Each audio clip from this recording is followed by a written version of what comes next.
Сәлеметсіздер ме, құрметті ұстаздар. Бүгінгі біздің тақырыбымыз Delaitex Edu платформасы арқылы мерч кубын жасау. Delaitex Edu платформасымен жұмыс жасау үшін ең алдымен кез келген браузерге Delaitex Edu деп енгіземіз. Ең алғаш осы delaitexedu.com сайты шығады. Осы сайтқа кіреміз.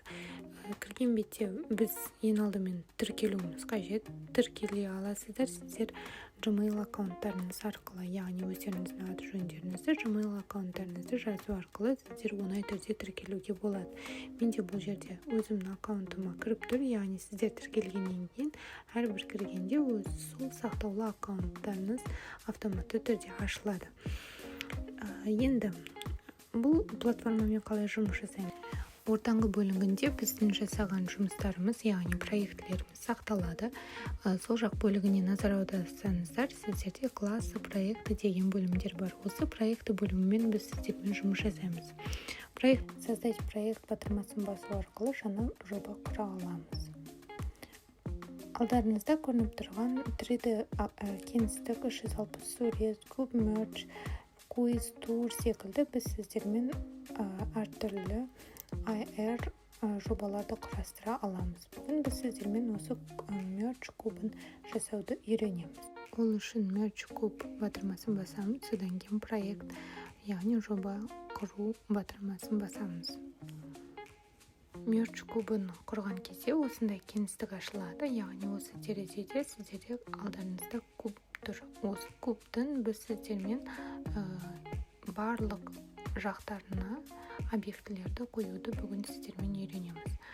Ол үшін ең алдымен терезе элементтерімен танысып шығайық. Ең алдымен сол жақ төменгі тұсқа назар аударсаңыздар, библиотека загрузить окружение деген батырмалар бар. Осы библиотека батырмасы арқылы біз сіздермен осы кубтың үстіне әртүрлі 3D объектілерді қоя аламыз. Яғни осы Delaitex Edu платформасында бізде дайын 3D объектілер бар. Ол адам болсын, жануар болсын, жиһаз, көлік болсын, кез келген объектілерді біз сіздермен өзімізге қажеттісін қойып, сол арқылы жұмыс жасай аламыз. Және де сонымен қатар біз осы кубты өзгерте аламыз, кубтың материалын. Ол үшін түнтөрдің оң жақ батырмасын басып, материал деп таңдап, өзімізге қажетті материалды таңдау арқылы кубтың түрін, түсін өзгерте аламыз. Ал егер сіз кубтың барлық қыры бір түсті болғанын қаламайтын болсаңыз, онда библиотекадан блоки командасынан тіктөртбұрышты алып, сол тіктөртбұрышты әрбір қырына қойып шықсаңыз болады, яғни әртүрлі түстерге бояу үшін. Объектіні кеңістікке қойған сәтте бізде 4 батырма шығады, яғни ол бізде объектіні кеңістік бойында орнын ауыстыруға және көлемін өзгертуге мүмкіндік береді. Ең соңғы батырма ол бізде көлемін өзгертеді, яғни объектіні кішірейтіп үлкендете аламыз. Ал жоғарғы тұсындағы ол бізде X, Y, Z бойында объектіні тігінен қозғалтуға мүмкіндік береді.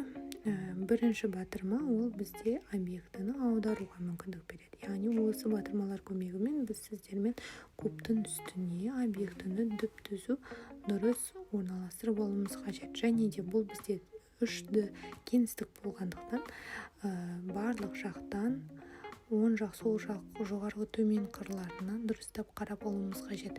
Объектіміз дұрыс орнықты ма жоқ па екендігін. Енді осы тіктөртбұрышты кубқа біріктіреміз. Ол үшін түнтөрдің оң жақ батырмасын басамыз, меню қатарынан присоединить командасын орындаймыз. Яғни пернетақтадан ағылшын A әрпін бассаңыздар да болады. Басып алғаннан кейін кубқа қарай түнтөрді жылжытамыз. Сол кезде кубтың қырының атауы шығады. Сол қырының атауына басамыз. Сол кезде бізде мынау объектіміз кубқа бірігіп қалады. Енді дәл сол қадамдарды барлық қырларына жасап шығамыз.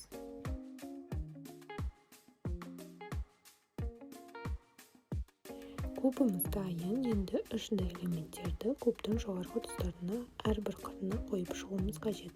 Өзіміздің тақырыбымызға сай библиотека элементтерімен жұмыс жасаймыз, яғни өзімізге қажетті объектілерді орналастыру арқылы біз сіздермен осы кубты анимациялаймыз.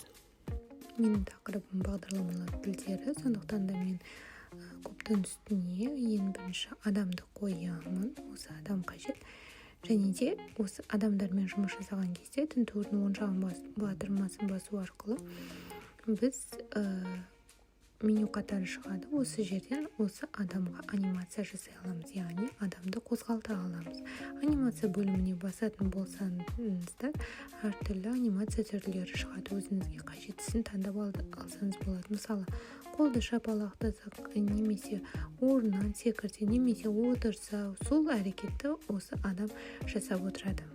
Сонымен қатар библиотекада кездеспейтін басқа да кез келген үшті объектілерді біз загрузить батырмасы арқылы жүктей аламыз.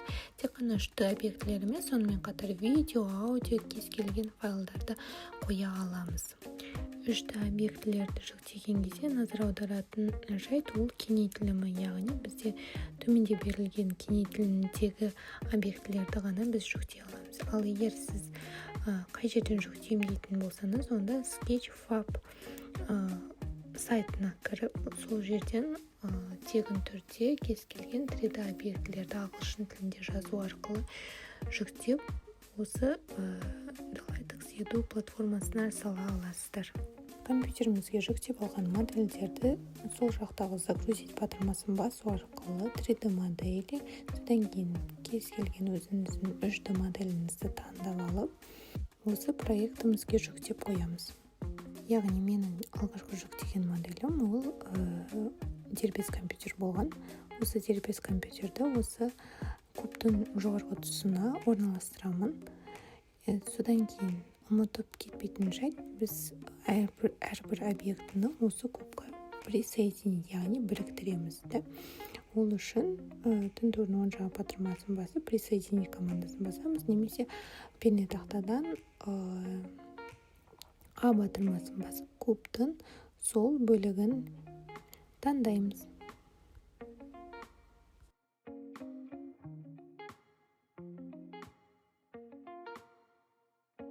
Енді осы адамымызды сөйлетеміз. Ол үшін тінтуірдің оң жақ батырмасын басу арқылы терезеден голос командасын таңдаймыз. Бұл жерде жаңа терезе ашылады. Осы жерге біз мәтінімізді енгізуіміз керек. Яғни осы адам сөйлеп тұрғандай көрсететін осы мәтінімізді енгіземіз. Енді бағанағы әрекеттерді қайталап, кубтың әрбір қырына 3D модельдерімізді орналастырамыз және видеоларымызды орналастырамыз.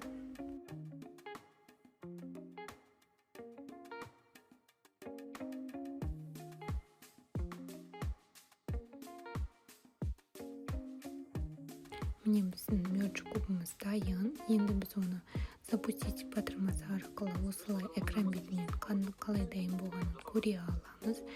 Осы жерде видеоның дыбысы барлығы шығады. Енді поделиться батырмасын басу арқылы біз жұмысымызды аяқтаймыз. Поделиться ссылка батырмасын басамыз және бағдарламаның атауын жазамыз.